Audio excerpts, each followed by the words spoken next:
An inmate convicted over 45 years ago for killing a man could be out of jail soon. Gregory Hudson Jones shot and killed Peter Fearing in 1975 in Wilmington. He also shot two other men, but they survived. Jones fled the area. He was about 110 miles away when he was stopped for speeding in Scotland County. He then shot the highway patrolman 7 times. By then, Jones was declared an outlaw, one of the last in the state. Outlaws were considered so dangerous anyone was empowered to shoot them. Jones was arrested the day after he shot the state trooper and has been incarcerated ever since, over 4 decades. But he could be up for parole soon. The Hanover County District Attorney Ben David says it's his mission to see that Jones remains locked up. Let's just be clear on this. This office never forgets what happened, and we will fight to the end to keep Gregory Hudson Jones in prison for the rest of his natural life. When you talk about the brutality of this case, the murder, the 3 attempted murders, this defendant should never be getting out. Now, the trooper that Jones shot 7 times in Scotland County miraculously survived. We found Trooper Harry Stegall. After all these years, he still remembers every horrifying detail of that day. It was a rainy day, a Friday, October 17th, 1975. It was early in the morning. Trooper Harry Stegall, just 23 years old, not long on the job, was clocking motorists on Highway 74 in Scotland County. He took us back to the exact location where he almost took his final breath. And I was working radar on US 74 bypass, which is behind us here. And about 8:20, I observed a orange Volkswagen station wagon traveling westbound at 65 miles an hour, and decided to go ahead and issue a citation because he didn't slow down. He, the driver, was Gregory Hudson Jones, a fugitive wanted for killing a man in New Hanover County. Trooper Stegall had no clue. The only thing he knew was there was a man in an orange Volkswagen driving 10 miles over the posted speed limit. When he pulled over, I gave the audible signal one more time, and he pulled right into this location where we're standing right here. Trooper Stegall ran the tags before approaching the vehicle. The plate from DeKalb County, Georgia was valid. The motorist seemed compliant. So I said, Mr. Jones, I clocked you speeding back here about a mile on the bypass. You're going to have to follow me down to the magistrate's office and post bond. He didn't say anything. As I started to step away from the vehicle, he said, hey. And when I turned back, he extended his arms in this tight position and fired 5 times in rapid succession. Jones shot him with a .380 automatic pistol, close range, 5 times. Evidently, I started to turn like this from the pressure, but it did knock me down, and I turned sideways, and the 5th one went right under my right ear and through my throat and lodged in my left jaw. And I threw his driver's license out into the grass. I don't know why I did it, I just did it. And I started backwards, just kind of doing like this, you know, trying to keep myself up. My right arm wouldn't work. So for just a second, I thought shoot back, but there was no way because it wouldn't work. I felt like I was gonna fall. And so I went down on my knees and I tried to use my right arm for balance, but it wouldn't work. So I fell over on my back. He gets out of the vehicle, runs to retrieve his driver's license, and then comes back running at me and fires 2 more times. Trooper Stegall, now on the ground, bleeding profusely and about 20 feet from his patrol car. He said there was only one thing he could do. I said a prayer. And I'm paraphrasing a little bit, but I said something like, Lord, I need some help here, and if you help me, I try to be a better person. And at that very moment, a vehicle stopped right there.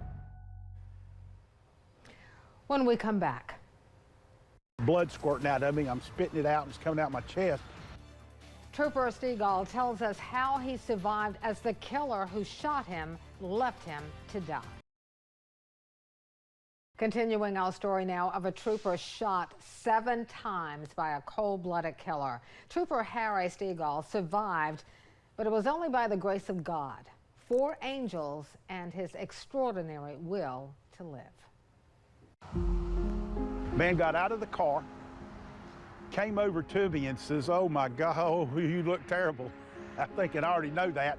I said, "Get in the patrol car, get on channel 1 and call for help. Just tell them there's a trooper shot on the bypass behind the Chevrolet place in Laurinburg. They'll know what to do." I can't do that. Well, he tried, and obviously he couldn't. So he got back in his car and he drove down here to the gas station and called for help. Remember, it's 1975. There were no cell phones. The man had no choice but to leave Trooper Stegall lying on the side of the road. Not knowing if or when the man would come back, Trooper Stegall knew time was of the essence. It was up to him to get back to his patrol car about 20 feet away. So on my back, very careful not to jostle anything loose because I don't know what's shot and what's not, except blood squirting out of me. I'm spitting it out and it's coming out my chest. So very carefully, I slid back on my back. And the man actually left the door open on my patrol car, which was good.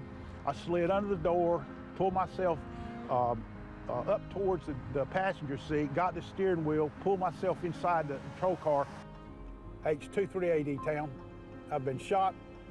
I'm behind the Chevrolet place in Laurinburg, subject Jones. Within minutes, an ambulance arrived. Stegall, though, was too critically injured to be treated at the local hospital.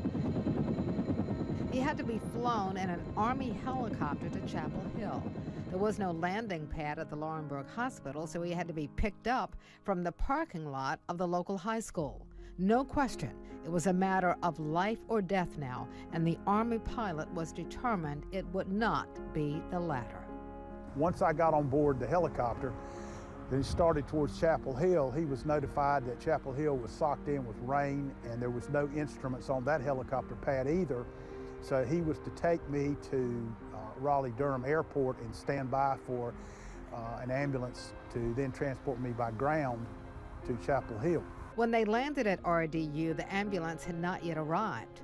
The medic on board said that if I wasn't on an operating table within 30 to 45 minutes, I'd die, I'd bleed to death. Because there was no flight pattern, the pilot used a road map to get to the Chapel Hill Hospital and literally flew treetops to navigate the streets. The co-pilot said he saw a red light. The pilot thought it was a tower light, turned out to be a traffic light. Stegall was immediately taken into surgery. That was a Friday. He miraculously walked out of the hospital the following Wednesday. He went back to work January 4th. He credits his highway patrol instructor with his will to survive. He taught him that challenges can be overcome with a strong determination.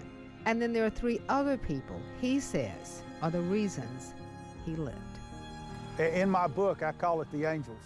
The angels came. The first one stopped. The second was in the back of an ambulance, so was able to get my tongue back up, get an airway cleared to let me breathe.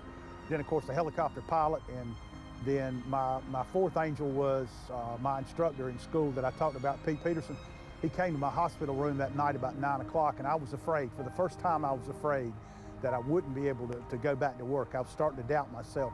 And he came in and he put his hand on me and he said, "You're gonna be fine."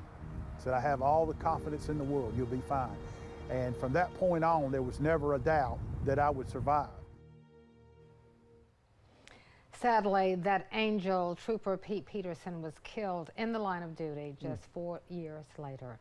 Now, Stegall did get a chance to meet another one of his angels after 40 years. He finally met the Army pilot who flew him to Chapel Hill. In 2016, they both met for the first time at a ceremony in their honor. Richard Seyfried was given the Highway Patrol's Appreciation Award. Stegall, who now talks with cadets on how to survive, was honored with the Highway Patrol's Purple Heart. Now, Gregory Jones was never tried for shooting Trooper Stegall. Since he was sentenced to life for the murder of Peter Fearing in Wilmington, the Scotland County DA didn't think it was necessary. It's a decision that still, till this day, angers Stegall. The one thing that I asked you about in the commercial break, Fran, was he had on bulletproof vest, and that's how he survived. But you said no. He did not.